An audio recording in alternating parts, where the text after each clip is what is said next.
Hello guys, आपको नवरात्रि की हार्दिक शुभकामनाएं हैं और सब अच्छे ही होंगे। मैं 75 किलोमीटर की पैदल यात्रा कर रहा हूँ, यानी मेरे गांव से, यानी कामली घाट से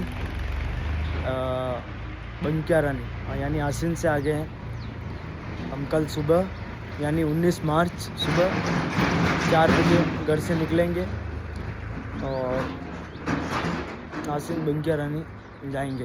तो आप देखते रहे हमारे साथ कैसा होता है, क्योंकि हम पहली बार जा रहे हैं। कैसा सिचुएशन होता है, क्या क्या तकलीफ़ होती है, कैसा महसूस होता है, तो हम सब आपको बताएंगे। इसलिए आप नेक्स्ट वीडियो बने रहे, इसलिए नेक्स्ट वीडियो भी आप देखने के लिए, इसलिए इंस्टाग्राम पे देखो तो फॉलो ज़रूर कर देना और यूट्यूब पे हो तो सब्सक्राइब ज़रूर कर देना। तो आप आगे नेक्स्ट वीडियो देखने के लिए ज़रूर करें और शेयर लाइक कमेंट ज़रूर करें। और आप कहाँ से हो जो कमेंट में ज़रूर बताइए। जय माता दी।